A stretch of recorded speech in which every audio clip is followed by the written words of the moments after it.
He humiliated her in front of the world. He stole her life, her work, her dreams. He thought she would be nothing until she returned, not for revenge, but with a secret he never saw coming, a child, a legacy, and the power to destroy everything he built. This is the story of the man who betrayed the wrong woman, and the daughter he never knew existed. Hi, beautiful souls. I'm your storyteller, James. Before we dive into today's journey of betrayal, secrets, and redemption, I want to ask you to subscribe and support our little family here. This isn't just my story, it's ours. Without your support, these stories don't reach the hearts they're meant to. So, hit that subscribe button, stay with me till the end, and let's experience this unforgettable story together. Seattle's Sky had a habit of grieving with her, even when she wasn't fully aware of her own sorrow. Dr. Sloane Sterling stood alone in the quiet hallway, outside Operating Room 6, letting the steam from her surgical mask fade as she exhaled slowly. The heart she had repaired today beat strong on the monitors, a reassuring rhythm she could always depend on. Unlike people, unlike promises, unlike the marriage that had once been the axis of her world, and the blade that fractured it. She walked through the double doors and let the familiar hum of the hospital wrap around her. Nurses whispered, machines hummed, and carts rolled.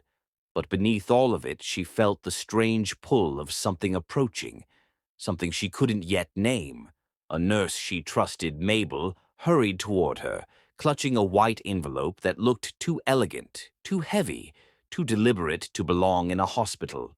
"Dr. Sterling," Mabel murmured, her eyes uncertain. "This arrived for you."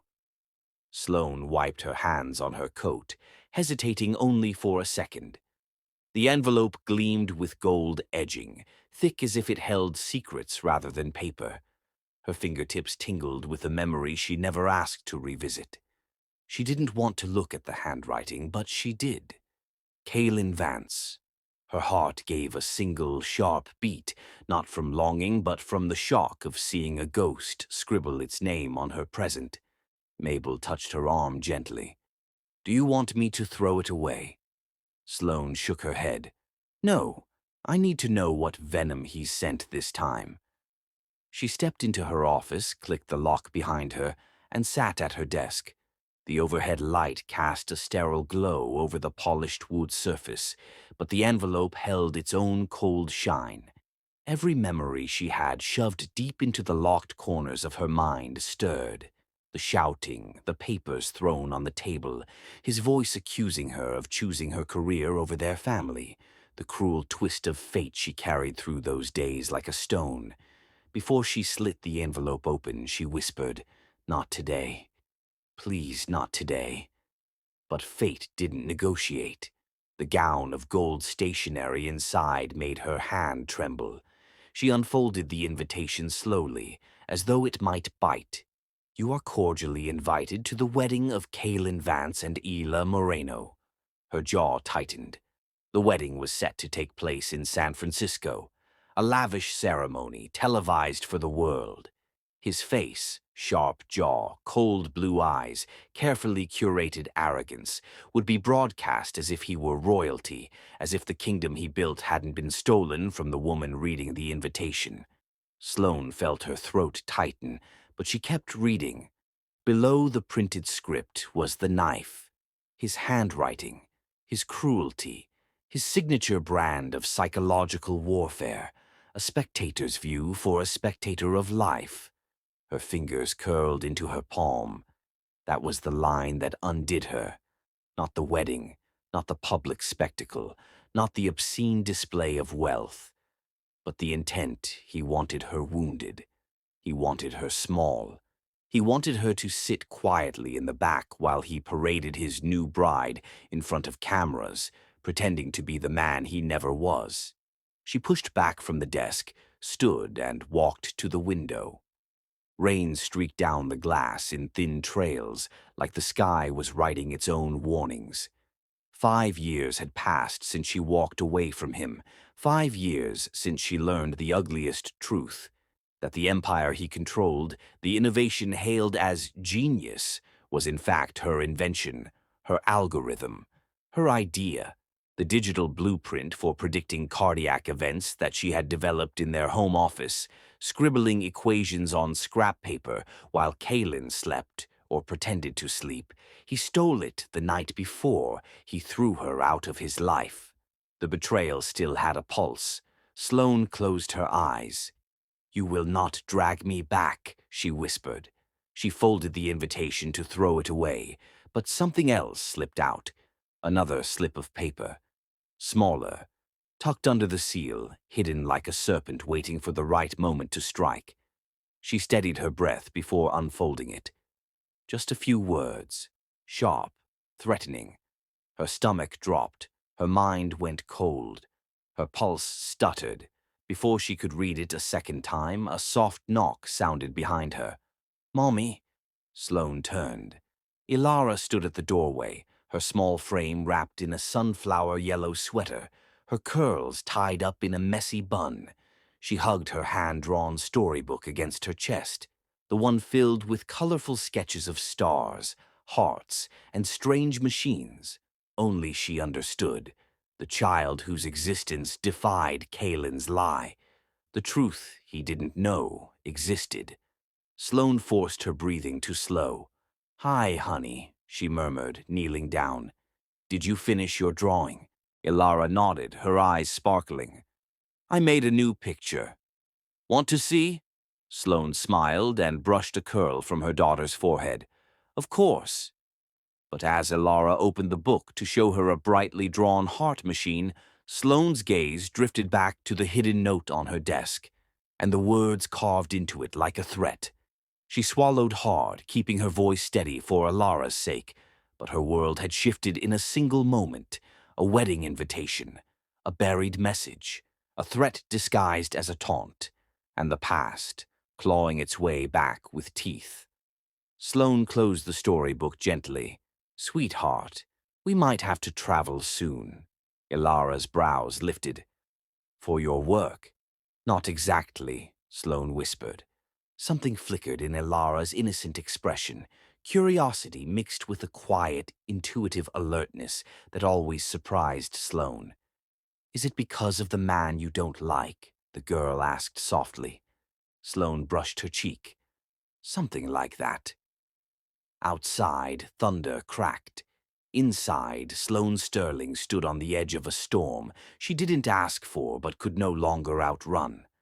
Sloane reached for the hidden note again, and this time she read the message slowly, fully, without blinking. Her heartbeat stumbled as she whispered the words aloud in disbelief. "There can only be one heir, and it won't be yours." The note felt heavier than paper had any right to be. It sat between Sloane's fingers like a live wire, its message burning through her pulse with cold precision. "There can only be one heir, and it won't be yours."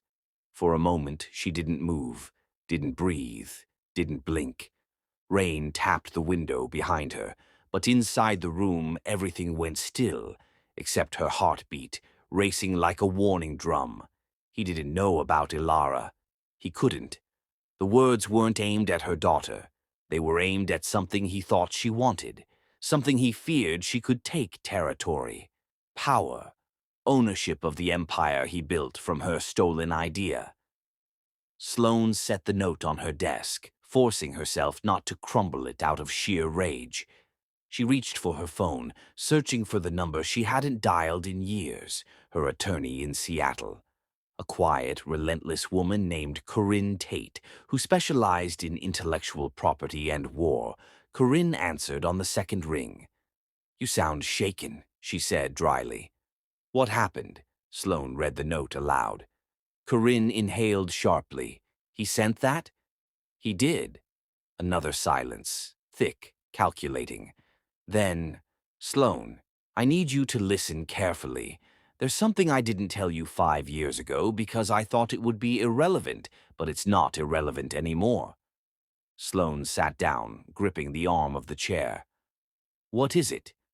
That patent Kalin filed, the one built on your algorithm, your signature, your early prototypes. Corinne paused, reluctant. We found a clause buried in the legal documents. Very unusual. It states that no third party can challenge the patent unless the challenge comes from the original creator, or their direct biological heir. Sloane froze. Direct biological heir. Her eyes drifted toward the doorway where Elara had stood just minutes earlier, clutching her little storybook. So you're saying— I'm saying, Corinne interrupted softly, that your daughter is not just evidence, she is leverage. She is the legal pathway to reclaiming what he stole. The room seemed to tilt. Air became heavier. Everything inside her shifted. Elara wasn't just her child. She was the key Kalin never knew existed. And he was starting to sense something. He just didn't know what. Sloane swallowed hard. If this clause exists, then he'll try to block any possibility of it being used. That would be a safe assumption, Corinne said. You need to be vigilant, and Sloane, don't go anywhere near his wedding. But the warning came too late. The world had already begun moving in a direction she couldn't stop. When she hung up, her hand trembled against the phone. She reached for the invitation again, but before her fingers touched the paper, her phone buzzed in her palm. The caller ID made her breath hitch. Marcus Thorne, Kalen's former business partner. The only man who had ever looked genuinely apologetic at the divorce hearing, the man who disappeared before she could question him. She answered carefully. Marcus? His voice was raw, breathless, strained. Sloane, I don't have long. You need to be careful. What's going on? He hesitated. She could hear the noise of a street behind him, footsteps, a car rushing by. He was outside, moving fast, maybe even hiding. The wedding, he said quietly. It isn't a ceremony. It's a setup. Her skin prickled. For who? For you, Marcus whispered. For anyone who threatens the legitimacy of his empire. He isn't inviting you out of arrogance. He's inviting you to corner you. Sloane's pulse thudded in her throat. Marcus, what kind of trap? But he cut her off. You don't understand how paranoid he is now, how desperate. He feels something shifting and he's tightening control. Sloane, don't let him see what you have, and don't— A sharp sound cracked on the other end of the line. A muffled shout. A scuffle. Then silence. Marcus, Sloane's voice rose. Marcus, talk to me. But the call had already ended. The quiet that followed felt wrong. Dangerous. Predictive. Her chest tightened with an instinct she had trusted all her life. The same instinct that kept her patients alive and her daughter safe. She needed to move. Now. Sloane stood, pulling her suitcase from the closet. She didn't pack with panic. She packed with precision. Documents, protective copies of her research notes, Elara's essential things, and the storybook her daughter never left behind. She zipped the suitcase just as small footsteps padded into the hallway. Elara peeked around the corner, her gaze big and searching. Mommy, is the bad man waiting? The question hit harder than any threat Kalin could send. Sloane knelt, capturing her daughter's hands in hers. Not anymore. Elara blinked. So we're going? Yes. Sloane's voice was steady now, steel wrapped in calm. We're not running from him. We're not hiding. We're simply choosing where we stand. Elara nodded, trusting without needing all the details. Children had a way of seeing the truth without explanation. Sloane guided her toward the front door. The rain had eased into a soft mist, the sky dimming toward evening. She lifted the suitcase, locked the house, and walked toward the car waiting in the driveway. For a brief moment, the world felt quiet. Then a glint of movement caught her eye. A black SUV rolled slowly down their street. Too slow to be casual, too deliberate to be coincidence. Sloane's breath stilled. Behind the windshield, she recognized the man behind the wheel. Kalen's head of security, cold, expressionless, staring directly at her, and he wasn't passing by. He was watching. As the SUV paused in front of their house, the tinted window slid down just enough for the guard's eyes to meet hers. And he lifted his phone to his ear, never breaking the stare as he murmured, "They're leaving, confirming extraction." The black SUV's slow crawl stayed behind her eyes long after she and Elara boarded the plane. Even as the city lights faded beneath the clouds, Sloane felt the weight of that silent warning following her across the sky. She tightened her hold around her daughter. Kalen's head of security didn't show up for coincidence. It meant he expected her to run. It meant he feared what she knew. And it meant she wasn't going to hide anymore. By the time they landed, the airport buzzed with the chaos of people heading to the same destination, Kalen's wedding. Sloane kept her head down, her stride steady, Elara's tiny hand wrapped in hers. Her attorney had prepared everything.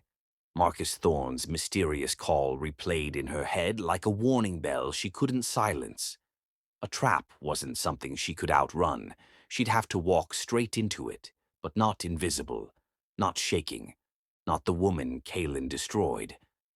Hours later, in a private dressing suite of a luxury hotel, something shifted. Sloane stood before a full-length mirror, watching herself become the woman she once wanted to be. Not polished, not perfect, but unbreakable. The vintage emerald gown slid across her skin like it had been waiting a decade to return to her. Its color, deep and ancient, wrapped around her with an energy she hadn't felt since before the lies, the betrayal, the divorce that shattered her world. This wasn't a dress. It was her armor, a rebirth stitched in silk. Elara ran her fingers along the hem of her own miniature emerald gown, her eyes wide with awe. "Mommy, you look like the queens in my storybook," she whispered, voice soft, reverent. Sloane's throat tightened, not because of the compliment, but because her daughter believed it, because Elara saw strength where Sloane once only saw scars. She knelt and brushed a curl from her daughter's forehead. "And you," she murmured, "look like the truth." Elara pressed her storybook to her chest. "The truth always wins." Her child said it with pure innocence, but the words struck Sloane like prophecy. When they stepped outside, the air snapped with electricity. News vans lined the street. Cameras pivoted as if guided by instinct. Sloane walked forward, slow and measured, each step claiming ground she'd once lost. The crimson carpet wasn't meant for her, but he cut her off. "You don't understand how paranoid he is now, how desperate. He feels something shifting and he's tightening control. Sloane, don't let him see what you have, and don't—" A sharp sound cracked on the other end of the line. A muffled shout. A scuffle. Then silence. "Marcus," Sloane's voice rose. "Marcus, talk to me." But the call had already ended. The quiet that followed felt wrong, dangerous, predictive. Her chest tightened with an instinct she had trusted all her life, the same instinct that kept her patients alive and her daughter safe. She needed to move. Now. Sloane stood, pulling her suitcase from the closet. She didn't pack with panic. She packed with precision. Documents, protective copies of her research notes, Elara's essential things, and the storybook her daughter never left behind. She zipped the suitcase just as small footsteps padded into the hallway. Elara peeked around the corner, her gaze big and searching. "Mommy, is the bad man waiting?" The question hit harder than any threat Kalen could send. Sloane knelt, capturing her daughter's hands in hers. "Not anymore." Elara blinked. "So we're going?" "Yes." Sloane's voice was steady now, steel wrapped in calm. "We're not running from him. We're not hiding. We're simply choosing where we stand." Elara nodded, trusting without needing all the details. Children had a way of seeing the truth without explanation. Sloane guided her toward the front door. The rain had eased into a soft mist, the sky dimming toward evening. She lifted the suitcase, locked the house, and walked toward the car waiting in the driveway. For a brief moment, the world felt quiet. Then a glint of movement caught her eye. A black SUV rolled slowly down their street. Too slow to be casual, too deliberate to be coincidence. Sloane's breath stilled. Behind the windshield, she recognized the man behind the wheel. Kalen's head of security, cold, expressionless, staring directly at her, and he wasn't passing by. He was watching. As the SUV paused in front of their house, the tinted window slid down just enough for the guard's eyes to meet hers. And he lifted his phone to his ear, never breaking the stare as he murmured, "They're leaving," confirming extraction. The black SUV's slow crawl stayed behind her eyes long after she and Ilara boarded the plane. Even as the city lights faded beneath the clouds, Sloane felt the weight of that silent warning following her across the sky. She tightened her hold around her daughter. Kalen's head of security didn't show up for coincidence. It meant he expected her to run. It meant he feared what she knew. And it meant she wasn't going to hide anymore. By the time they landed, the airport buzzed with the chaos of people heading to the same destination, Kalen's wedding. Sloane kept her head down, her stride steady, Ilara's tiny hand wrapped in hers. Her attorney had prepared everything. Marcus Thorne's mysterious call replayed in her head like a warning bell she couldn't silence. A trap wasn't something she could outrun. She'd have to walk straight into it, but not invisible, not shaking, not the woman Kalen destroyed.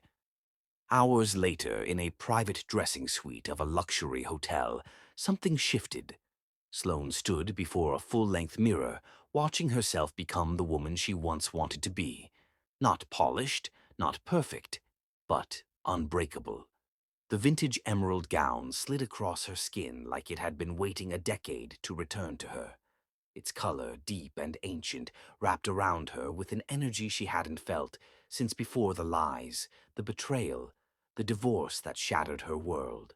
This wasn't a dress. It was her armor, a rebirth stitched in silk. Ilara ran her fingers along the hem of her own miniature emerald gown, her eyes wide with awe. "Mommy, you look like the queens in my storybook," she whispered, voice soft, reverent. Sloane's throat tightened, not because of the compliment, but because her daughter believed it, because Ilara saw strength where Sloane once only saw scars. She knelt and brushed a curl from her daughter's forehead. "And you," she murmured, "look like the truth." Ilara pressed her storybook to her chest. "The truth always wins." Her child said it with pure innocence, but the words struck Sloane like prophecy. When they stepped outside, the air snapped with electricity. News vans lined the street. Cameras pivoted as if guided by instinct. Sloane walked forward, slow and measured, each step claiming ground she'd once lost. The crimson carpet wasn't meant for her. But today it bowed. Paper cuts of flashing lights burst across the entrance. Murmurs rose like a wave. People turned. People stared. Then they gasped. Sloane didn't enter. She arrived. A storm wearing emerald silk and purpose. Ilara matched her stride, storybook tucked under her arm, the embodiment of innocence walking beside unspoken fire. Whispers erupted behind hands and camera screens. "That's her. Is that... Wait, Sloane? She came back? With a child? Does Kalen know?" Inside the grand venue, Isla Moreno paced in her bridal suite, smoothing the satin of her gown with trembling fingers. She practiced a smile in the mirror, one she hoped would hide her doubts. She didn't know why her chest felt tight or why her mother, Judge Gabriela Moreno, kept glancing at her phone like something unpleasant was brewing. The judge whispered to one of the attendants, "Call security. Something feels off." She didn't know how right she was. She didn't know a truth was walking toward her daughter's future with quiet, devastating precision.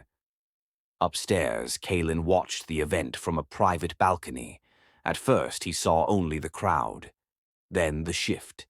Phones lifted, guests angled toward the entrance. The carpet parted as if cut by fate. Then he froze. The emerald, the silhouette, the woman he loved once, still loved, though he'd never admit it aloud. The woman he betrayed because power had his throat in a chokehold. Sloane. He gripped the metal railing until the cold bit into his palms. She wasn't supposed to come in through the front, he snapped. She wasn't even supposed to be invited. His voice cracked with something dangerously close to panic. His assistant blinked at him, confused. "Sir, guests enter through the front." "Not her," he hissed. Security moved toward the carpet, weaving through clusters of whispering guests. Two guards stepped forward, scanning their list. "Hilara Sterling," one asked, voice clipped. The name wasn't just on their assignment list. It was highlighted, circled, flagged as a priority. Sloane stepped in front of her daughter with a grace sharp enough to wound. "She's with me." The guard frowned. "But we have instructions." They didn't get to finish. A wave of murmurs rose around them as Sloane's name whispered through the crowd. Like wildfire, people recognized her. Not because she belonged to this world anymore, but because her absence had been a mystery no one could solve. Phones lifted, cameras flashed. Someone gasped her name like a scandal resurrected. "Sloane!" The crowd swelled forward, unintentionally blocking security. Some asked questions, some recorded, some simply watched in stunned silence. Above them, Kalen's jaw clenched. He slammed his fist into the railing, metal rattling, heart racing. This was not part of the script he carefully designed. This wasn't part of the reputation he'd paid millions to curate. This wasn't the ex-wife he remembered. This version of Sloane wasn't fragile. She wasn't scared. She wasn't here to beg or plead or crumble. When she lifted her head, everything in the room seemed to shift. The lighting, the tension, even Kalen's heartbeat. Her eyes met his for the first time in years, cold, sharp, unyielding. Not rage, not heartbreak, not revenge. Something far more dangerous. Something he hadn't anticipated. Something that made his chest tighten with fear rather than regret. She wasn't here to ruin a wedding. She was here to destroy him. And for the first time in his life, Kalen realized Sloane didn't need revenge. She came armed with truth. And truth could kill him. The golden hall gleamed under crystal chandeliers, each drop of light refracting like tiny stars over the polished marble. Cameras whirred, flashes pulsed, and the collective murmurs of the crowd ebbed and flowed like a tide. Sloane stepped forward, holding Ilara's hand firmly. The tiny hand, warm and unshakable, was a lifeline she had not realized she needed. Every eye in the hall turned instinctively toward the entrance, but the moment stretched longer than anyone expected. Gasps and whispers circled like smoke. Isla Moreno finally looked up from adjusting her veil, caught mid-movement. Her eyes widened. Her lips parted. She froze in the center of the aisle, holding her bouquet as if it were a shield. The carefully curated world she had built, brick by brick, was wobbling under the weight of a truth she hadn't yet seen. Judge Gabriela Moreno, standing nearby, narrowed her eyes. Years on the bench had taught her to notice subtle shifts, the smallest cues, and right now the air was sharp with tension. Something had arrived that was not scheduled, something dangerous, something undeniable. Kalen appeared at the top of the marble stairs. His tailored suit gleamed, but it did nothing to hide the taut line of his jaw or the lightning behind his cold blue eyes. He descended slowly, each step a deliberate assertion of authority. The crowd sensed the storm behind the calm facade. He reached the floor, stopping a mere 10 feet from Sloane. His live microphone, never turned off even in moments of private reflection, caught every whisper, every hiss of his words. "What game are you playing?" he demanded, voice low, venomous, laced with disbelief. Sloane did not flinch. Her eyes, steady, unyielding, met his directly. "The kind you started," she said, calm, measured. Every syllable landed like a hammer on cold stone. Kalen's gaze shifted to Ilara, and for the first time, doubt flickered across his features. His voice softened, though still sharp, cruelly mocking. "So you found a replacement sperm donor and made yourself a trophy?" Sloane's grip on her daughter's hand tightened, but she refused to step back, refused to shrink. Ilara, with the clarity only a child could possess, blinked up at him. "I'm not a trophy. I drew Mommy's heart machine." The hall froze. The giant screens overhead, meant to capture the ceremony's splendor, pivoted like sentinels to Kalen's face. Every frown, every twitch, every tiny flicker of rage was broadcast in high definition. "Shut that child up," Kalen hissed, unaware of how the room now saw him. Not as a groom, not as a titan of industry, but as a man trying to silence truth. Phones lifted. Microphones picked up every word. The audience stiffened. Conversations stopped mid-sentence. A cluster of reporters trained to capture drama didn't need to move. The drama had arrived on its own. Isla's bouquet slipped from her fingers, hitting the marble floor with a muted thud. She stared, frozen, her carefully constructed smile shattering into something fragile. Sloane took a slow step forward. "She knows the truth because she lived it with me." Her voice carried across the hall, steady and unwavering. The sentence was more than an explanation. It was a verdict. Ilara, encouraged by her mother's presence, stepped forward, lifting the storybook she never parted with. Pages rustled in the hush. She flipped to a specific drawing. On the page was a child's depiction of the very heart machine Kalen claimed as his invention, scribbles, yes, but unmistakable in intent. The crowd gasped collectively. The sound was raw, unchoreographed, a tidal wave of realization, journalists whispered. Some froze, some recorded without discretion. Cameras captured the trembling hands of Kalen as he glanced down at the drawing. Judge Gabriela Moreno's face hardened, the lines of authority deepening. She had seen corruption, deception, and lies in courtrooms before. But what this revealed was more than evidence. It was audacity in its purest, most innocent form. Kalen's face drained of color. His carefully curated composure cracked, fury flared, then hesitation, then fear. Each emotion flitted across his expression like lightning. Sloane watched silently. She did not need to shout. She did not need to prove herself with theatrics. The child beside her, the living embodiment of her truth, had done that. Murmurs spread through the audience like wildfire. "Is that? She drew that? That's the heart machine. No, impossible."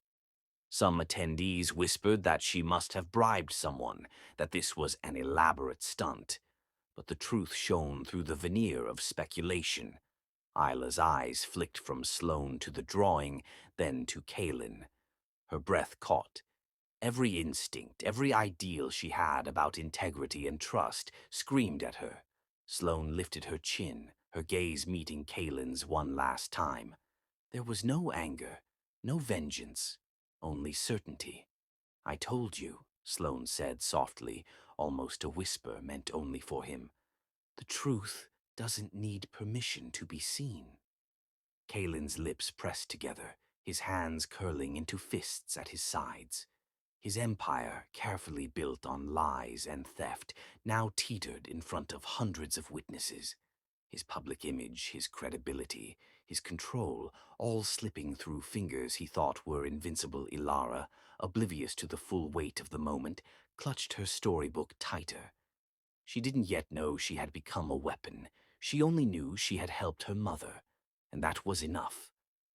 The crowd continued to murmur, phones recording, cameras spinning, flashes illuminating every corner of the hall. Sloane's presence, her child, and the undeniable truth had turned a celebration into a courtroom. Kalen's gaze darted around the room. He searched for allies, for a way to regain control. Security shifted uncomfortably, unsure whether to obey or retreat. His private world, his crafted reality, was unraveling live in front of millions. Sloane felt the tension, but she did not flinch. Every nerve in her body pulsed with purpose. Every heartbeat was a drum of inevitability. She lifted her eyes to meet Isla's, her calm, radiating authority. "Look at her," Sloane said, voice steady and clear. "Look at the truth she carries." Isla's fingers tightened on the microphone she hadn't yet realized she was holding. Her eyes widened with comprehension. Shock, betrayal, then dawning clarity. The whispers became audible now. "Is it true? She... she drew it?" Everything he claimed. Kalen's mouth opened. He tried to speak, but the sound was drowned in the roar of realization sweeping the room. Sloane's gaze did not waver. The moment had shifted entirely into her control. This wasn't just exposure. This was reclamation. Not of wealth, not of vengeance, but of truth. Truth that could no longer be silenced. Truth that would ripple beyond this room. Truth that would redefine the life Kalen thought he owned. The tension was so thick it pressed against the walls. The air itself seemed charged, waiting for Kalen's next move. Isla leaned into the microphone, her voice barely a whisper at first, trembling with disbelief, and then strong enough to reach every corner of the hall. "Is this true?" The words hung in the golden air like a verdict waiting to be delivered, and all eyes, including Kalen's, turned toward him. The golden hall vibrated with tension, every guest holding their breath. As Isla's whispered question echoed into the space, Kalen's face tightened. Blue eyes, once a mask of confidence, flickered with panic. His jaw twitched as though the words themselves were knives cutting through the armor of certainty he had spent a lifetime building. "Isla, she's manipulating you." His voice was low, venom coiled beneath the surface. Sloane moved with deliberate calm. From her purse she withdrew a slim leather folder. Her hands did not tremble. Her resolve radiated in every measured movement. "Patent drafts," she said, opening it. She placed the files on a nearby table so the cameras could capture them. The original files, my files, with timestamps, 5 years before you stole them. The hall seemed to hold its breath. Every flash, every eye, every camera, now fixed on the undeniable proof. Marcus Thorne stepped out from the side of the hall, sweat beading at his temples, his expression taut with guilt, finally transformed into courage. He held his hands up, trying to be seen as an ally, but more importantly, as a witness to truth. "It's real," Marcus said quietly, almost as if afraid the walls themselves might deny him all of it. Kalen spun toward him, fury cracking the edges of his composure. "You traitor!" His voice rose, louder now, threatening, but Marcus did not flinch. "I helped him steal it," Marcus admitted, lifting his own microphone. "I helped him cover it. I can't keep lying." The crowd erupted. Whispers became shouts. Phones flashed, capturing every reaction. Some guests gasped audibly. Some laughed nervously, unsure if they should intervene. The air felt electric, charged with revelation and outrage. Kalen's face contorted. Anger, disbelief, and fear collided in a storm too fierce to contain. He lunged forward, intent on taking control, on silencing the woman and the witnesses who had destroyed his empire in minutes. But Ila Moreno was quicker. She stepped between them, rage trembling through her veins, her eyes fierce, unwavering. "Touch her, and I swear—" Her voice cracked with emotion. Every word carried the weight of betrayal and truth, colliding. "You built my future on someone else's blood," she continued, voice raw. The words sliced through the grandeur of the hall, and even the cameras seemed to pause, capturing her trembling courage. Kalen faltered. For the first time, he stepped back. The bravado that had carried him through boardrooms and negotiations was gone, replaced with raw, naked panic. Sloane stood perfectly still. Her gaze shifted to Ilara, who clutched her storybook as if it were a shield, and then to Marcus, who gave a small nod, confirming her victory was already in motion. Judge Gabriela Moreno raised her phone, her eyes sharp, precise, authoritative. Years of commanding courtrooms had prepared her for this moment. "I'm alerting federal authorities," she said, voice carrying across the hall. Calm and unshakable, Kalen's face blanched. He stared at her, at the crowd, at the evidence laid bare across the table. The empire he had built on lies and stolen intellect was crumbling before his eyes. His mind raced. Threats, intimidation, bribery, manipulation. Every tool he had wielded to control his world, now useless against the unrelenting weight of truth. Sloane's lips curved in a faint, satisfied line. Not because she took pleasure in his ruin, but because justice was finally tangible, palpable, alive in the room. The guests murmured, some trying to record evidence, some whispering speculations. "SEC agents are outside," someone yelled from the crowd. The words rippled like gunfire through the hall. Shock hit Kalen with the force of a tidal wave. He had assumed influence, control, networks, but not immediate exposure. The realization spread over his face. The walls that had kept him untouchable were no longer his allies. Isla's hands gripped the microphone tighter, her knuckles white. She stepped slightly forward, making her voice clear and resolute. "Everything he's built, it's a lie." The cameras pivoted.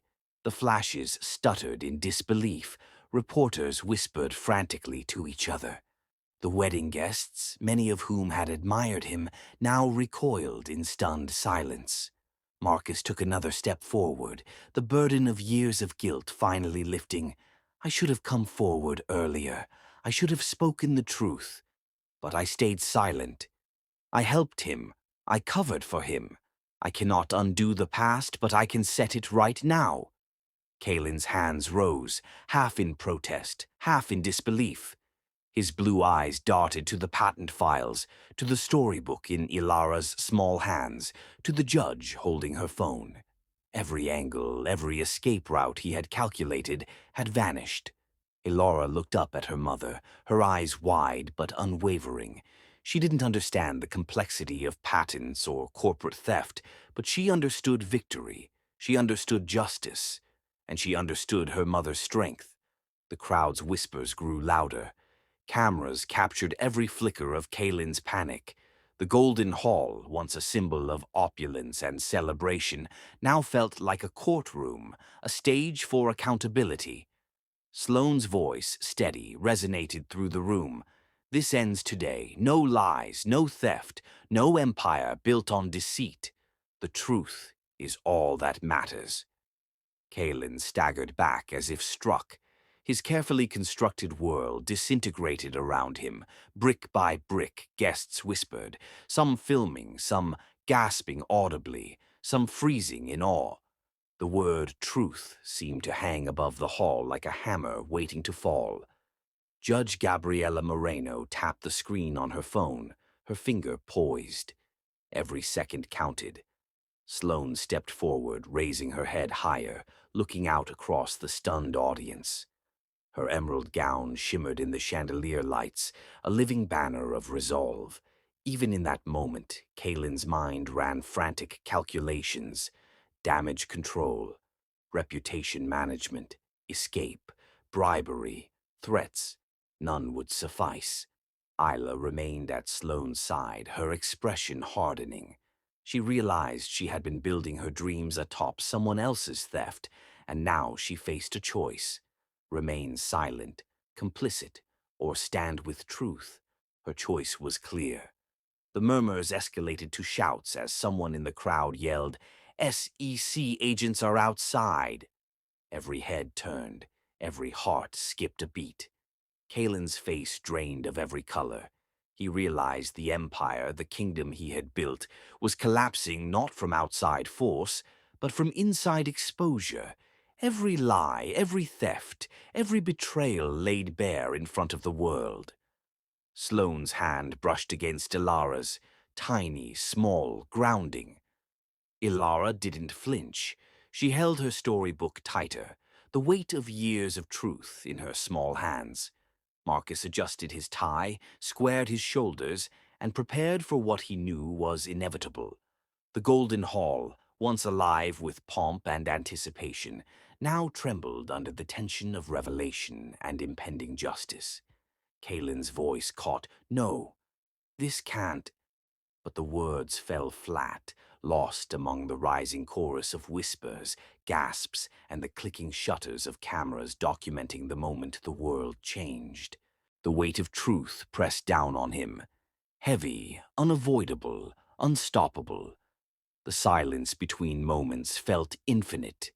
Then the crowd erupted again, some cheering quietly, some frozen in disbelief, all eyes on the unraveling king. Every heartbeat in the hall synchronized with the collapse of his carefully curated life. Sloane's emerald gown caught the light as she stepped closer to the table, her hand brushing over the files that held the evidence of his deceit. The room leaned in collectively, as if the very walls knew this moment was historic. Kalen's mind raced, strategies, lies, power moves, all irrelevant, all gone. And then a single shout pierced the noise, clear, direct, impossible to ignore. SEC agents are outside. The hall froze. Kalen's breath hitched. His empire teetered. And for the first time, the billionaire realized he was completely exposed, and there was no one to save him. The Golden Hall buzzed with a new tension as the first black-clad federal agents pushed through the grand entrance. Cameras pivoted instinctively, their lenses capturing every moment as if the world depended on it. Kalen's eyes darted to every exit. His mouth opened, closed, words failing him. He moved toward a side door, seeking escape, control, dominance, the illusions that had kept him untouchable for years. But the architecture betrayed him. Ironically, the venue, designed for celebrations, for beauty, for triumph, now trapped him. Every hallway, every corridor, every staircase, mapped by Isla Moreno herself, funneled movement toward the center. There was no invisible path, no hidden exit, only exposure, only witnesses, only truth. Isla's voice cut softly, almost regretful, almost teasing. "I built this venue to celebrate truth. I didn't know I'd be using it to expose you." Her words settled in the hall like dust in sunlight. The crowd absorbed them. Security agents paused for a fraction of a second. Even cameras seemed to focus with renewed intensity. Sloane's hand brushed against Ilara's. The child, small and fearless, climbed onto the stage. She looked over the crowd with wide eyes, gripping her storybook. "My mommy made the heart machine," she said, voice carrying in the hall as if amplified by destiny itself. "I drew it because she told me stories, so I don't get scared when she works at night." The room fell utterly silent. No whispers, no phones, no camera clicks. Just the tiny voice of truth echoing across marble and gold. Kalen's lips parted, then tightened. He stepped forward, voice cracking with rage. "She's not even my kid." The words echoed against the walls, weak, desperate, powerless. The crowd heard it, understood the meaning, felt the emptiness behind the threat. Judge Gabriela Moreno moved forward, her eyes sharp, precise, unwavering. She raised a finger, commanding attention as only a judge could. "She doesn't have to be," she said. "She's Sloane's, and that makes her the rightful heir." Kalen froze. For the first time, fear replaced anger on his face. The pulse of control that had guided him through boardrooms, negotiation tables, and public stages vanished into a chilling, paralyzing void. Marcus Thorne stepped forward, shoulders squared, voice steady. Every fraudulent penny you made collapses the moment her claim is validated. Every asset, every company, every reputation built on lies, gone. The media devoured every word. Reporters scrambled to capture the unfolding catastrophe. Microphones, cameras, live feeds, broadcasting it all in real time. The world watched as Kalen's carefully constructed life began to unravel. He clutched the railing of the balcony above, chest rising and falling, breath quick and shallow. The empire he thought untouchable was being dismantled in front of thousands, and the cameras ensured it would never be forgotten. Sloane's hand rested lightly on Ilara's shoulder, grounding her daughter as the child's innocence became the catalyst for accountability. The mother-daughter duo radiated calm, purpose, and undeniable authority. The crowd's whispers became louder, more frantic. Analysts and journalists on their screens noted every detail. The murmurs were no longer speculative. They were verdicts forming in real time. Kalen's mind raced. Threats, litigation, bribes, intimidation. All the tactics he had relied on, now useless. He had been exposed not by circumstance, but by undeniable, living evidence. His eyes flicked to the screens lining the hall. At first, he saw nothing more than his own reflection in the polished gold and crystal. Then one ticker captured his attention, the stock values of Vance Innovations, his empire, flashing live for the world to see. He froze, and then the numbers started to drop. A tiny flicker at first, 10%. He blinked, hoping it was an error. 22%. The panic in his chest intensified. His empire wasn't just under scrutiny, it was collapsing in real time. 37%. Every fraction, every decimal, every point a wound to his carefully curated dominance. The crowd noticed, some gasping, some murmuring, some leaning closer to the screens. The media reported every movement, every dip, every falter. Amplifying the chaos, Kalen's hands trembled. He gripped the railing like it could anchor him, but it could not. Every asset, every deal, every boast of control was evaporating before his eyes. Sloane stood a step behind Ilara, watching him with measured calm. She didn't need to speak. She didn't need to act. The law, truth, and the child who carried her legacy were doing the work. Isla's lips pressed together as she watched the stock ticker fall. Her future, once tethered to deceit, now had clarity. She stepped closer to Sloane, silently aligning herself with integrity rather than illusion. Marcus remained beside them, guilt lifting from his shoulders, replaced by purpose. "It's all coming down," he said softly, almost to himself. "Everything he built on lies is falling." The crowd's energy shifted. The murmurs became urgent, some excited, some horrified, some inspired. They were witnessing history, the televised collapse of a billionaire empire built on theft, manipulation, and deception. Kalen's pulse raced, his mind scrambling for solutions that didn't exist. Lawyers, influence, intimidation, threats. None could reverse what was happening. The SEC agents had arrived. Legal authority was present. Evidence was undeniable. He saw Sloane's eyes, calm, unshakable, victorious.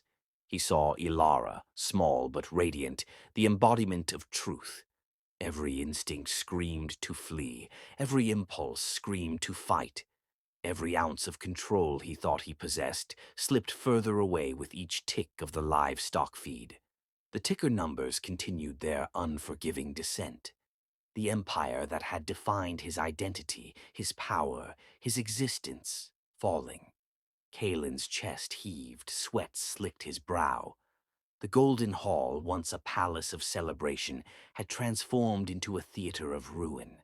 The murmurs of the guests, the flashing cameras, the rising panic of reporters, and the silent determination of Sloane and Ilara, all coalesced into an unstoppable wave of exposure.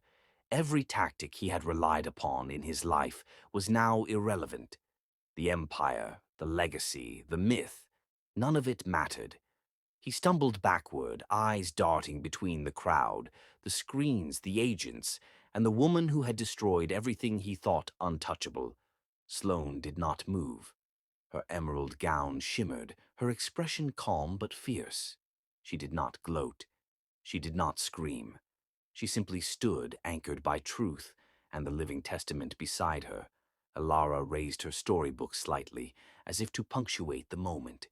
Each illustration, each scribble, a silent hammer driving home the reality of justice Kalen's mind could not compute. Panic warred with disbelief, and he realized too late that this moment was irreversible. The stock ticker continued. The collapse became exponential. 10%, 22%, 37%, 52%. The world watched. The empire fell. And Kalen, for the first time, felt utterly powerless. Kalen looked up at the massive screen, eyes wide with terror as the numbers continued to plummet. "This can't be happening," he muttered, and then a cold, authoritative voice from the federal agents cut through the hall. "Mr. Vance, you're under arrest for securities fraud and intellectual property theft. You have the right to remain silent." The Golden Hall fell into stunned silence. The empire was no longer his, and the cameras captured every second. Kalen's hands were cuffed, cold metal biting into his wrists as federal agents guided him toward the polished exit of the Golden Hall. Every step he took was a careful calculation, a desperate attempt to salvage control. But the cameras captured everything, every twitch, every flinch, every look of disbelief splintering across his face was broadcast live. He lifted one hand to cover his face, but the gesture was futile. The flash of cameras, the sharp angles of video cameras, the prying eyes of reporters ensured the world saw everything. His tantrum, his panic, his collapse, it was all laid bare. Behind him, the murmur of the audience had become a roar. Some whispered, some gasped audibly, some pressed closer to screens, trying to capture a piece of the unraveling spectacle. Sloane held Alara close. The small girl's head pressed against her shoulder, warm and steady, a living reminder of the truth she had carried for 6 years. Reporters swarmed. Microphones thrust toward her, their voices overlapping like a storm. "Dr. Sterling, are you pressing charges? Is this the true inventor of HeartSync? Will you reclaim the company?" Sloane's voice was calm, precise, almost surgical. "I'm here for justice, not revenge." But inside, a storm raged. Years of buried pain clawed up her throat. The nights she had spent alone trying to prove her worth, the isolation she endured while Kalen flaunted her work as his own, the betrayal. It all surged, tight and hot, threatening to break through her carefully maintained composure. Isla reached her side, trembling, eyes wide, overwhelmed by the gravity of the moment. Her hand brushed against Sloane's, tentative, searching for connection and reassurance. "I'm sorry. I didn't know," Isla whispered. "You weren't the enemy," Sloane said softly, her voice low but steady, a lifeline in the chaos. "He was." The words held weight, finality, and a strange comfort. In that moment, strangers minutes ago became allies, bonded by the collapse of a man who had built his kingdom on deceit. The women stood united, facing a world suddenly transparent, their strength radiating outward. Reporters took note, cameras pivoting to capture the emerging force of two women who had been wronged, yet refused to be victims. Behind them, the hall buzzed with movement. Agents coordinated, ensuring Kalen could not escape further exposure. Every step he took was mirrored by flashing lights, the relentless hum of cameras capturing his descent. Sloane's gaze swept the room, calculating, aware of every lens pointed in her direction. Every whisper carried over airwaves. She had prepared for this, but the weight of the moment was still staggering. The empire she had been robbed of was now crumbling, but her heart still pounded in recognition of all she had endured to get here. Ilara fidgeted against her mother, holding her storybook tightly, but there was pride in her small posture. She had played her part, unknowingly yet perfectly. The innocence of a child had toppled a giant. Marcus Thorne lingered near the edge of the crowd, observing silently. His guilt had transformed into relief, and relief into quiet satisfaction. Truth had finally won, and he could bear witness to it openly for the first time in years. The reporters, realizing the depth of what had occurred, began shouting updates into cameras, their words carrying over every network. Sources confirm that Kaylin Vance has been arrested on charges of securities fraud and intellectual property theft. HeartSync's rightful inventor is Dr. Sloane Sterling. The billionaire empire is collapsing. The words ricocheted through the hall like cannon fire. The golden chandeliers reflected the chaos in fractured light, shimmering over faces both shocked and relieved. Sloane inhaled deeply. The calm she projected was deliberate. Her hands rested lightly on Ilara's shoulders, grounding the small girl while absorbing the energy around them. She could feel the subtle shift in the crowd. Fear, awe, respect, all mingling into a cocktail that made the air feel electric. Isla looked at her, eyes wide, voice barely above a whisper. "I didn't realize. He built everything on lies." Sloane nodded, barely moving her lips. "And yet, here we are. The truth is standing, and it is stronger than any empire he tried to build." The camera zoomed in on Kaylin's retreating form, his face a mixture of disbelief and fury. He shouted something, but the microphones barely carried it over the swell of the crowd and the reporters' questions. His words were drowned, irrelevant. Judge Gabriela Moreno raised her phone, recording, documenting, ensuring every detail of the unfolding justice would be preserved. She watched Kaylin's shoulders slump with every step toward the waiting transport. Sloane's mind was already turning, calculating the next steps, preparing for the legal battle that would finalize what had begun with Ilara's innocent drawings. Her pulse was steady despite the adrenaline. She was not here for theatrics. She was here to reclaim what was rightfully hers. Ilara's tiny hand reached up, brushing against hers. She looked up at her mother with awe and trust, and Sloane's heart swelled. This child, her child, had turned the tide of justice with nothing but honesty and courage. Isla straightened beside them, determination in her posture. "I'll help," she said. "Whatever you need, I want to make it right." Sloane gave her a small nod, gratitude shining faintly in her eyes. "Together," she whispered. "We face it together." The media frenzy escalated. Phones flashed, reporters shouted questions, the live feed buzzed with incoming commentary. Networks cut back and forth between Kaylin's escort, the stock ticker, and Sloane standing calm, resolute, unwavering. Kaylin's mind raced. Lawyers, agents, influence.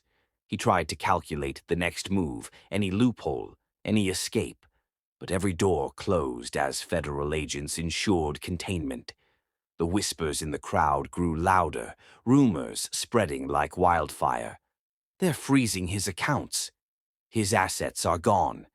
His empire is collapsing as we watch." Sloane felt the gravity of the moment settle over her like a warm, firm cloak. Justice was not abstract. It was live, visible, undeniable, and she had made it so. Ilara fidgeted, lifting her storybook slightly, as if to punctuate the truth already displayed. Every scribble, every drawing, every innocent depiction of the heart machine symbolized a triumph. No money, no empire, and no lie could erase. The agents continued their work, moving Kaylin through the grand hall, past the stunned guests, toward the awaiting vehicle. His face, pale, betrayed every thought racing behind his eyes. Regret, panic, disbelief, fear. Sloane kept her composure. Her emerald gown gleamed under the chandeliers, a visual emblem of victory and resilience. She did not gloat. She did not need to. The world was watching, and the world knew. Marcus watched silently, his shoulders loosening. Truth had finally prevailed, and he could witness it openly without guilt or fear. The murmurs of the audience swelled, forming a chorus of realization and awe. Some whispered in disbelief, others nodded quietly in respect. Everyone understood the magnitude of what had just occurred. Sloane felt a small hand tug at hers. Elara's eyes were bright, reflective of innocence and wonder. "Mommy," she said softly, "we did it." Sloane's chest tightened with emotion. "Yes, baby, we did it." Behind them, chaos continued, cameras flashing, microphones shouting, live feeds reporting the unraveling of a billionaire empire. The stock ticker, once a symbol of control, continued to plunge. Every decimal, every percentage, every fraction, a testament to the collapse of lies. Kalen Vance, for all his power and influence, was now powerless, exposed, and completely at the mercy of truth and justice. A reporter's voice cut through the chaos, urgent and incredulous. "Kalen Vance's accounts are being frozen. Every asset, every transfer, halted." Kalen froze mid-step, realization and terror flooding his face. The empire he thought untouchable was now dismantled piece by piece, and the world was watching it all live. 1 month later, the world had shifted. Kalen Vance, once untouchable, was now under the relentless glare of justice. Federal courtrooms buzzed with anticipation and tension.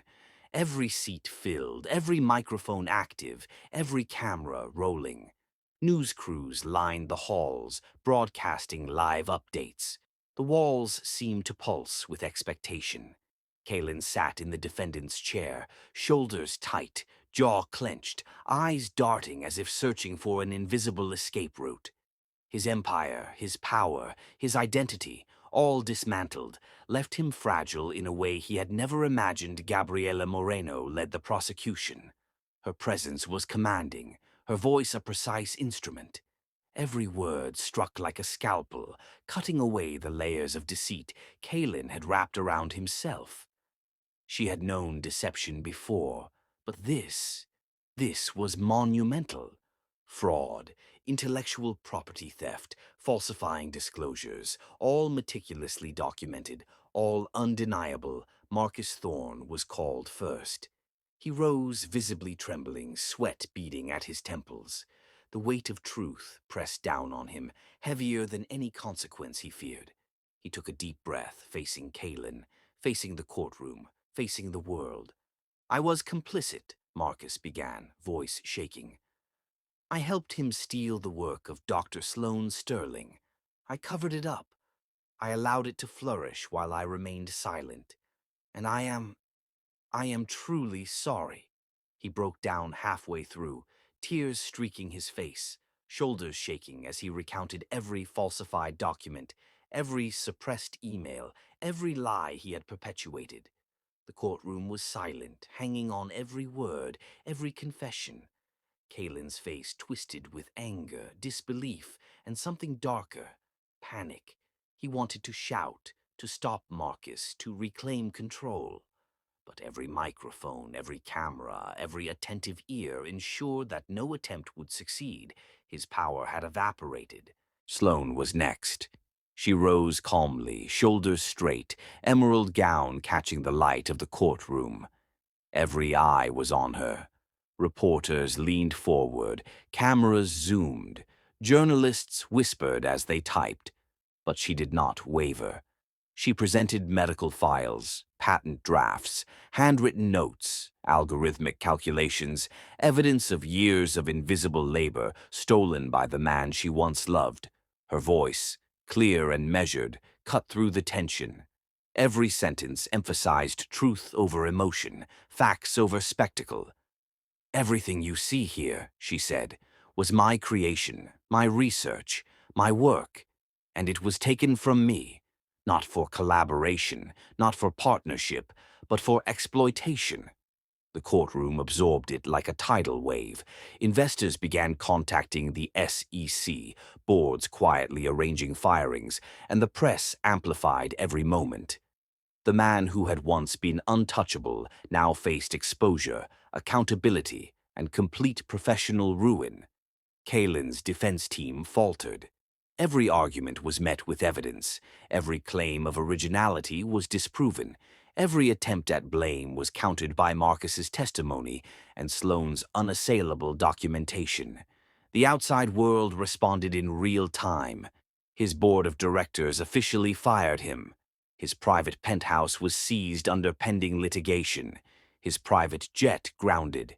His accounts frozen. His empire collapsing like sand through fingers. But amid the storm of corporate destruction and media frenzy, Ilara tugged gently on Sloane's sleeve. Her small voice, almost fragile, broke through the intensity of the courtroom. "Mommy," she asked softly, "is the bad man going to jail forever?" Sloane bent down, brushing her fingers over Ilara's soft cheek. She kissed her forehead tenderly, steadying herself with the warmth of her child. "He will face what he chose," Sloane said, voice calm but resonating with the weight of justice. "Everything he built on lies will be accounted for. Everything." Ilara's eyes, wide and luminous, reflected both relief and curiosity. She didn't fully understand the complexity of corporate fraud or intellectual property law, but she felt the certainty of justice. Kalen's face was pale. He stared at Sloane, at Ilara, at Marcus, at Gabriella Moreno standing authoritative before the court. The power he once wielded seemed to mock him now as his empire crumbled without his hands to stop it. Reporters continued to murmur, jotting down notes, whispering updates, capturing the palpable tension. The air seemed thick, electric, charged with anticipation, a courtroom alive with the drama of consequences long overdue. Sloane glanced at Marcus. His trembling shoulders had straightened slightly, guilt replaced by relief. Together they had faced the storm of deceit and survived. Isla stood beside them. Her hand brushed against Sloane's briefly. "I never imagined. I didn't know," she said quietly. "I want to help. I want to make it right." Sloane's nod was subtle, almost imperceptible, but her eyes conveyed gratitude and trust. "Together," she said, "we'll face it together." The courtroom remained tense. Kalen's lawyers whispered frantically. Their arguments, once so polished, now seemed hollow. The evidence was overwhelming. Public opinion, already swayed by media coverage, added pressure no legal maneuver could negate. The judge, Gabriela Moreno, raised her gavel. Her eyes scanned the room, sharp, precise, unyielding. She exuded authority and control. "Order in the court," she said, voice echoing. The chatter ceased. Every camera, every note-taker, every journalist focused again. Sloane breathed deeply, grounding herself. Ilara clutched her storybook tighter, the small hands steady despite the gravity surrounding her. Outside the courtroom, the world waited. News stations were live, analysts speculating, viewers glued to screens, all witnessing history unfold. Kalen Vance, once the face of untouchable power, was exposed, vulnerable, and on the cusp of facing the full weight of accountability. The evidence, Marcus's confession, and Sloane's testimony were undeniable. Every document, every drawing, every timestamp, a testament to truth. Kalen's gaze shifted between Sloane and Ilara. Panic, disbelief, and desperation flickered in his blue eyes. He realized that his influence, his money, his threats, none could reverse what had already been set into motion. The courtroom whispered with anticipation. Reporters typed rapidly. Cameras captured every subtle reaction. Every spectator understood. The verdict would not just decide Kaylin's fate. It would define justice for Sloane, Elara, and everyone who had suffered in silence. The judge's gavel banged sharply, cutting through the murmurs. The sound echoed like a bell of finality. "Court will resume with the verdict tomorrow," she announced, her tone leaving no doubt that the moment was historic. The room held its breath. Kaylin slumped slightly, shoulders sagging under the weight of imminent judgment. Every heartbeat seemed amplified. Sloane bent down, whispering to Elara, "Tomorrow, we see what truth brings." Elara nodded, small fingers clutching her storybook like a talisman. The girl's wide eyes reflected anticipation, hope, and the courage of a child who had unknowingly changed the course of lives. Isla's hand rested on Sloane's shoulder, silent support, a promise of alliance. Together they were ready for whatever tomorrow held. Kaylin's lawyers whispered frantic strategies, but no one in the courtroom could ignore the inevitability of justice closing in. Outside, news crews broadcast live, speculating endlessly, turning every expression into commentary, every pause into analysis. The world was watching, every angle captured, every word dissected. The air seemed heavy with consequence. Each person in the courtroom understood that the next day's verdict would be pivotal.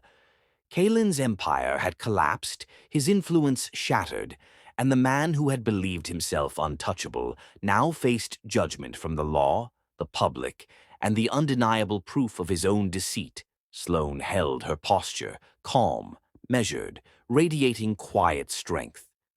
Elara clung to her side, courage growing in small but undeniable increments. The night descended outside the courthouse. Cameras continued to flash, but inside, the tension was almost tangible, a living presence pressing against every wall, every witness, every reporter. Marcus's expression softened, guilt replaced by cautious hope. He had done his part. The weight of complicity had been lifted, though the consequences remained heavy. Sloane's eyes scanned the courtroom one last time before leaving. Every angle, every face, every camera lens carried the weight of truth and anticipation. The world was watching. Tomorrow, history would be written. The judge's gavel echoed one final time as the room fell silent. Tomorrow, the jury will deliver their verdict.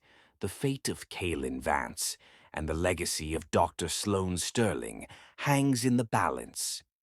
Outside, the cameras captured Kaylin's rigid posture, the tension palpable in every frame. Every second dragged, every heartbeat stretched, as the world waited to see if justice would finally prevail. The courtroom had never felt so heavy. Silence clung to the air like thick velvet, each person holding their breath, waiting for the moment that would decide the culmination of years of deceit, betrayal, and stolen dreams. Every eye was fixed on the judge, whose presence alone seemed to command the weight of history. Sloane sat upright, her emerald gown immaculate, shoulders squared. Elara's tiny fingers clutched hers, the child tense but resolute. Isla stood quietly by her side, her hand resting lightly on Sloane's shoulder, offering silent solidarity. Marcus, standing a few feet away, could barely meet Kaylin's gaze, though relief shone faintly in his eyes. Kaylin Vance slouched in his seat, defiance painted across his features, but his hands trembled slightly in the restraints. Every second that ticked by seemed to stretch, elongating the moment before the final word. The judge's voice cut through the silence, firm, clear, relentless. Kaylin Vance is hereby found guilty on all counts. The words landed like thunder. Sloane's breath caught. The tension that had gripped her chest for weeks, months, years, loosened, and a long-held breath finally escaped her lungs. Relief, validation, triumph, all surged at once. Her pulse, previously a rapid drum, slowed to a steady rhythm, anchored by the undeniable fact of justice. Isla's hand squeezed hers, small but meaningful, a tactile reminder that she was not alone in this victory. Marcus bowed his head, a whisper of a prayer on his lips, letting years of guilt finally wash away in acknowledgement of truth restored. Judge Gabriela Moreno closed the file in front of her with a sharp, decisive motion, the sound echoing through the high-ceilinged courtroom. Satisfaction softened her expression just enough to show the gravity of the moment. This was justice not for spectacle, but for right. The intellectual property known as heart sink, the judge continued, is to be returned to Dr. Sloane Sterling and her legal heir, Ilara Sterling. The words hung in the air, tangible and irrefutable. Heartsink, the device Kalin had stolen, the empire he had built on lies, was no longer his every fraudulent claim. Every fabricated document, every ill-gotten dollar evaporated with the force of truth. Kalin's face twisted, disbelief contorting his features. His lips moved, forming words, but sound struggled to emerge. Then, as if the world itself had betrayed him, he lunged upright, screaming, his voice hoarse and desperate. "You can't take my legacy!" Security surged forward, restraining him. The man who had once commanded boardrooms, dictated contracts, and crushed dissent, now struggled against handcuffs, and authority Sloane's voice, calm yet unwavering, cut through the chaos. "It was never yours," she whispered. Her words were soft, but their impact was seismic. Years of lies, deception, and stolen recognition could not withstand the force of truth. Kalin's empire, meticulously constructed on her intellect, was stripped bare in that single unflinching declaration. The room erupted, quietly at first, as if the world were careful not to break the spell of vindication. Reporters typed furiously, capturing the declaration, the moment, the fall of a man who had believed himself invincible. Ilara looked up at Sloane, eyes wide, innocent, and yet filled with a wisdom no child should have to acquire so early. "Mommy, we won?" Sloane knelt, lifting the small girl onto her lap. "Yes, baby," she whispered. "We did. Justice won." Isla's eyes glistened. She stepped closer, voice low but steady. "I never imagined, I didn't know, you would—" "You did the right thing," Sloane interrupted gently. "The world sees now, and nothing can undo it." Outside the courtroom, the media frenzy reached a new peak. Cameras flashed as Kalin was escorted away, restrained, shouting incomprehensible threats. Analysts dissected the verdict live. Financial experts discussed the implications, and viewers around the globe witnessed the spectacle of an empire built on lies collapsing in real time. The stock ticker, already plummeting during his arrest, now fell further. Headlines flashed across screens. "Billionaire felled by fraud." "Heartsink returns to original creator." "Kalin Vance account freeze finalized." Sloane's pulse steadied as she allowed herself a moment of reflection. Every sleepless night, every isolated evening of research, every instance of doubt had led to this: the vindication of her work, her name, and her child's future. Marcus stepped forward, his face lined with exhaustion and relief. You did it," he said softly, almost in awe. "All of it, the truth, finally prevailed." Sloane nodded, the weight of years lifting. "We did it together," she corrected gently. "Justice was never mine alone, it belonged to the truth." Ilara clung to her storybook, the small hands still steady despite the overwhelming chaos. "Mommy, can we keep helping people now?" Sloane smiled, brushing a strand of hair behind the child's ear. "Yes, baby. Now we can focus on building what matters. Not lies, not deceit, but life-saving work, real impact, and the future we deserve." Isla's hand rested lightly on Sloane's shoulder. "I want to help too. I don't care about the past, but I want to make a future that's honest." Sloane's eyes softened. "Together," she said. "We'll build it together." Kalen's screams faded behind them as security led him away. His empire, his lies, his dominance, all evaporated. The man who once stood above the world now walked under its gaze, diminished, exposed, powerless. The courtroom erupted in subdued cheers and applause. Lawyers conferred quietly, journalists shouted into microphones, and social media feeds exploded with declarations of victory, vindication, and justice. Served Sloane allowed herself a breath, deep and steady. The road ahead would not be easy. Rebuilding reputation, establishing Heartsink anew, ensuring her daughter's inheritance. But the first monumental battle had been won. Every camera, every journalist, every live feed carried her triumph into homes around the world. The narrative had shifted irreversibly. Kaelin's lies were exposed. Sloane's truth stood unchallenged. Marcus allowed himself a small smile, exhausted but relieved. "It's finally over," he murmured. Sloane shook her head slightly. "No, Marcus. This is the beginning." The three women, Sloane, Isla, and Ilara, stood together, united in purpose, strength, and vision. Their alliance, forged in truth and resilience, would shape everything that came next. Outside, the world watched. Headlines blared, experts debated. The billionaire's downfall was dissected across every network, but Sloane's calm, measured presence contrasted the chaos, a beacon of justice and integrity.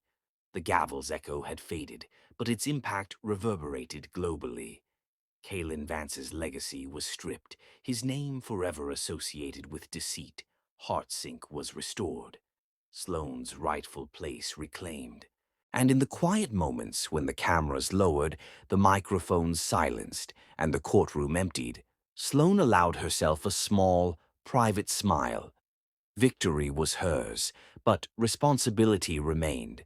She bent down, whispering to Ilara, "Tomorrow, we start building something better, something lasting." Ilara nodded, bright eyes reflecting hope, courage, and a belief in the unstoppable force of truth. The courtroom cleared. Security and agents moved efficiently. Reporters scrambled for final quotes, headlines, and sound bites. Sloane took one last glance at the room that had witnessed the collapse of lies, the triumph of truth, and the vindication of years of stolen work. Her emerald gown shimmered under the light, an emblem not of wealth, but of endurance, intelligence, and unwavering morality. She walked toward the exit, holding Ilara's hand firmly, Isla beside her, every step purposeful, every movement grounded in clarity. The cameras followed, reporters shouted, analysts speculated, headlines flashed. But nothing could detract from the quiet dignity of a woman reclaiming her legacy and building a future on truth. Kalen's muffled protests grew distant as he was taken to the waiting vehicle. His empire, his power, and his identity crumbled further with every mile. Sloane breathed deeply, letting the moment wash over her. The fight was not just for her. It was for every truth suppressed, every innovation stolen, every child who deserved justice. She glanced down at Ilara. "We did it, baby. Your mommy never gives up." Ilara's small hand squeezed hers. "I know, Mommy. I'm proud of you." Isla smiled faintly, voice soft. "You changed everything, Sloane. Truly everything." Sloane nodded. "Yes. And now it's time to build the future we were always meant to have." The world outside waited, buzzing, watching, and recording history in real time. Justice had been served. The empire had fallen, and the rightful legacy was restored. As they exited the courthouse, a reporter shouted across the crowd, "Dr. Sterling, now that you have your empire back, what will you build?" Sloane paused, letting the question hang in the air, the weight of possibility, responsibility, and vision pressing against her. The future, unwritten, unclaimed, stretched before her like a horizon on fire. 1 year later, Seattle glimmered under the soft glow of spring. Cherry blossoms drifted through the air, petals catching the sunlight as if celebrating a quiet victory. The park was alive with children's laughter, dogs running freely, joggers weaving along the paths, and the gentle hum of the city that had rebuilt itself after years of turmoil. Sloane Sterling stood at the edge of the field, teal kite string looped firmly around her hand. The kite soared into the cerulean sky, dipping and swaying as the wind carried it higher. Beside her, Elara ran, her laughter ringing out like music, bright and fearless. The little girl had grown over the months, her confidence radiant, her spirit unbroken, a living testament to resilience. "Faster, Mommy! Make it fly higher!" Elara shouted, hair bouncing, eyes shining with excitement. Sloane laughed, a sound rare and genuine, the kind that came from a place of peace. "Hold tight, love. We're going to make it touch the clouds." She tightened her grip and ran, feeling the pull of the kite as it battled the wind. And for a moment, all the shadows of the past, the betrayals, the lawsuits, the relentless nights of fighting for justice, dissolved into the sunlight and wind. The quiet moments had been hard-won. Each step toward this serenity had been a battle against not only Kalen's empire but the emotional scars left behind. Sloane had fought for recognition, for truth, and for her daughter's rightful place in the world. And now, as the kite rose and fell, she realized the battle was won, not through vengeance, but through the reclaiming of her life and her legacy. From the path behind them, a familiar presence appeared. Isla Moreno, holding a stack of blueprints rolled tightly under one arm, her signature confidence softened by a rare smile. "I brought the latest designs," Isla called, adjusting her grip on the plans. "The Foundation's pediatric wing is ready for approval. Every detail reflects what we promised: accessibility, innovation, care." Sloane turned, eyes bright with gratitude. "You've done incredible work, Isla. The kids will have a place built on honesty and hope, not exploitation or greed." Ilara, noticing the two women approaching, waved energetically. "Isla, come help me fly the kite." Isla laughed, crouching to ruffle Ilara's curls. "I'm a bit busy with these blueprints, little one, but I can supervise." From another side of the park, a familiar, commanding presence approached, though softened by time and joy: Judge Gabriela Moreno. She carried a picnic basket, a quiet reminder that life, even after monumental battles, could still hold simple pleasures. "Ilara," the judge exclaimed warmly, kneeling so the child could hug her tightly. "Judge Gabi reporting for kite supervision duty." Ilara giggled. "I saved you the best spot." She ran to Gabriella, holding the string as Sloane adjusted the kite. The park was alive with laughter and sunlight, the kind that seemed almost impossible just a year ago. But life had a way of healing wounds, even deep, festering ones. And Sloane felt it, the release of burdens, the shedding of fear, and the embrace of a future she could finally call her own. Yet, even in this serenity, eyes from a distance tracked her movements. Across the street, near the glass and steel facade of the newly renamed Heartsink headquarters, a lone figure lingered. Unshaven, clothes rumpled, and unrecognizable, Kalen Vance watched, his gaze fixed on the building, on the women, on the life he had tried and failed to steal. The empire he had built on theft, lies, and control was now a monument to someone else's brilliance. His hands were empty, his influence gone. He wasn't the king, he wasn't the billionaire, he wasn't even the villain now. He was simply a spectator. Sloane noticed him out of the corner of her eye. For a moment, time seemed to slow. The wind caught the kite, the blossoms swirled in a dance around them, and Kalen's figure remained a distant shadow. But something remarkable had shifted in her heart. She felt nothing, not anger, not longing, not pain, only release. The man who had once dominated her life, who had attempted to crush her career, her dreams, and her dignity, was powerless. The chains of his cruelty had dissolved, and she had stepped into sunlight. Ilara tugged at Sloane's hand, noticing the gaze. "Mommy, who's that?" Sloane knelt beside her daughter, holding her face gently. "Someone who will watch, but can't touch us anymore, baby. We're safe. We're free." The kite soared higher, dancing across the sky, a vivid streak of color against the blue, and Sloane felt the weight of years lift entirely. The truth had prevailed. Justice had been done, and the life she had reclaimed belonged solely to her and her daughter. Isla joined them, laying the blueprints on a nearby bench. "The foundation is ready, and the community is waiting. Kids who were never meant to have a chance will now have a place to thrive." Sloane smiled, brushing Ilara's hair behind her ear. "Then let's show them what we can build. Together." Gabriella unpacked the picnic basket, laughter mingling with the soft hum of the park. "And we celebrate not just victory, but the kind of family we create for ourselves, one chosen by love, respect, and shared purpose." Ilara ran across the field again, kite trailing, laughing without care. Sloane lifted her into her arms, holding her close. The weight of the past was gone. What remained was hope, courage, and the power to shape the future. From across the street, Kalen's eyes followed their movements, unblinking, unshaven, silent. He had witnessed the life he had tried to destroy flourish without him. And for the first time, he understood a devastating truth. He had fought to dominate, to control, to own. But the life he coveted was never his to claim. All his schemes, all his empire, all his stolen brilliance returned to its rightful hands. And in the quiet brilliance of spring, as the kite danced and laughter echoed, Sloane felt a profound serenity.